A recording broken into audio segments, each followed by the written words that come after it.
മത്തായി എഴുതിയ സുവിശേഷം അധ്യായം 6. മനുഷ്യർ കാണേണ്ടതിന് നിങ്ങളുടെ നീതിയെ അവരുടെ മുമ്പിൽ ചെയ്യാതിരിപ്പാൻ സൂക്ഷിപ്പിൻ. അല്ലാഞ്ഞാൽ സ്വർഗത്തിലുള്ള നിങ്ങളുടെ പിതാവിൻ്റെ പക്കൽ നിങ്ങൾക്ക് പ്രതിഫലമില്ല.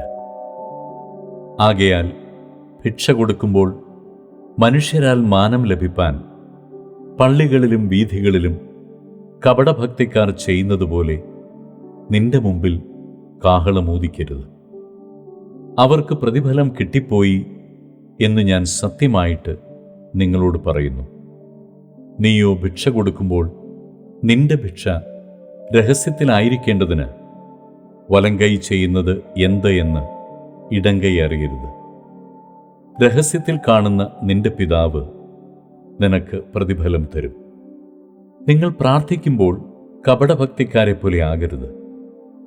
അവർ മനുഷ്യർക്ക് വിളങ്ങേണ്ടതിന് പള്ളികളിലും തെരുക്കോണുകളിലും നിന്നുകൊണ്ട് പ്രാർത്ഥിപ്പാൻ ഇഷ്ടപ്പെടുന്നു. അവർക്ക് പ്രതിഫലം കിട്ടിപ്പോയി എന്ന് ഞാൻ സത്യമായിട്ട് നിങ്ങളോട് പറയുന്നു.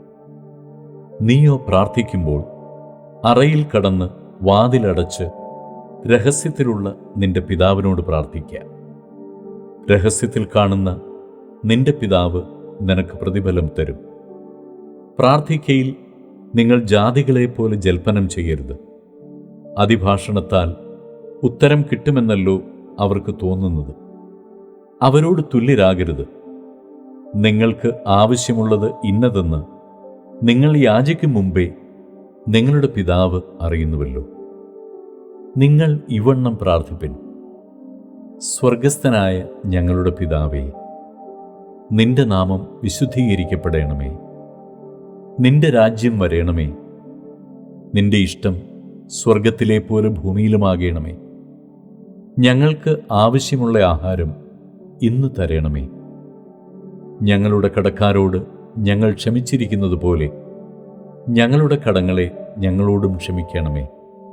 ഞങ്ങളെ പരീക്ഷയിൽ കടത്താതെ ദുഷ്ടങ്കൽ നിന്ന് ഞങ്ങളെ വിടുവിക്കണമേ. രാജ്യവും ശക്തിയും മഹത്വവും എന്നേക്കും നിനക്കുള്ളതല്ലോ. നിങ്ങൾ മനുഷ്യരോട് അവരുടെ പിഴകളെ ക്ഷമിച്ചാൽ സ്വർഗസ്ഥനായ നിങ്ങളുടെ പിതാവ് നിങ്ങളോടും ക്ഷമിക്കും.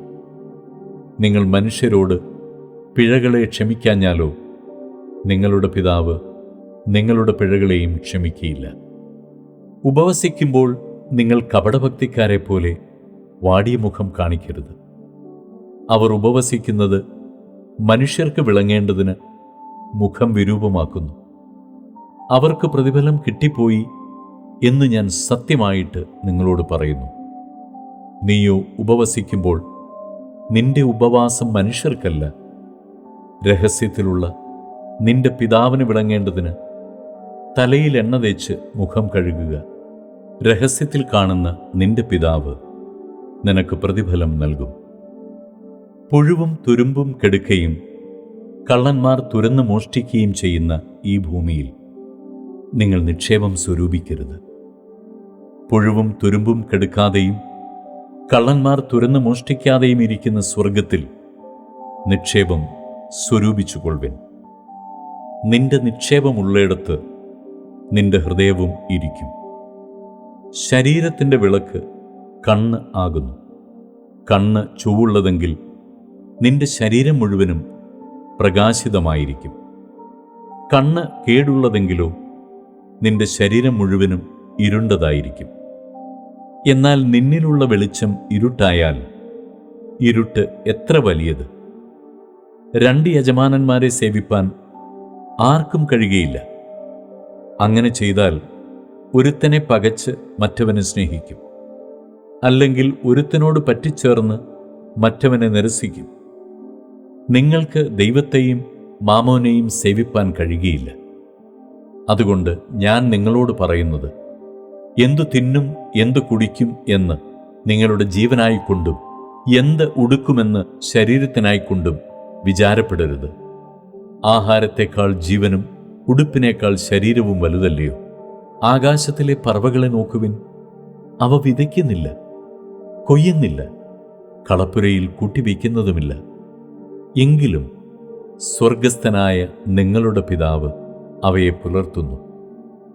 അവയേക്കാൾ നിങ്ങൾ ഏറ്റവും വിശേഷതയുള്ളവരല്ലയോ? വിചാരപ്പെടുന്നതിനാൽ തൻ്റെ നീളത്തോട് ഒരു മുഴം കൂട്ടുവാൻ നിങ്ങളിൽ ആർക്ക് കഴിയും? ഉടുപ്പിനെക്കുറിച്ച് വിചാരപ്പെടുന്നതുമെന്ത്? വയലിലെ താമര എങ്ങനെ വളരുന്നു എന്ന് നിരൂപിപ്പിൻ. അവ അധ്വാനിക്കുന്നില്ല, നൂൽക്കുന്നതുമില്ല. എന്നാൽ ശലോമോൻ പോലും തൻ്റെ സർവമഹത്വത്തിലും ഇവയിൽ ഒന്നിനോളം ചമഞ്ഞിരുന്നില്ല എന്ന് ഞാൻ നിങ്ങളോട് പറയുന്നു. ഇന്നുള്ളതും നാളെ അടുപ്പിലിടുന്നതുമായ വയലിലെ പുല്ലിനെ ദൈവം ഇങ്ങനെ ചമയിക്കുന്നുവെങ്കിൽ അല്പവിശ്വാസികളെ, നിങ്ങളെ എത്രയധികം! ആകയാൽ നാം എന്തു തിന്നും, എന്തു കുടിക്കും, എന്തുടുക്കും എന്നിങ്ങനെ നിങ്ങൾ വിചാരപ്പെടരുത്. ഈ വകയൊക്കെയും ജാതികൾ അന്വേഷിക്കുന്നു. സ്വർഗസ്ഥനായ നിങ്ങളുടെ പിതാവ് ഇതൊക്കെയും നിങ്ങൾക്ക് ആവശ്യമെന്ന് അറിയുന്നുവല്ലോ. മുമ്പേ അവൻ്റെ രാജ്യവും നീതിയും അന്വേഷിപ്പിൻ, അതോടുകൂടെ ഇതൊക്കെയും നിങ്ങൾക്ക് കിട്ടും. അതുകൊണ്ട് നാളേക്കായി വിചാരപ്പെടരുത്. നാളത്തെ ദിവസം തനിക്കായി വിചാരപ്പെടുമല്ലോ. അതത് ദിവസത്തിന് അന്നന്നത്തെ ദോഷം മതി.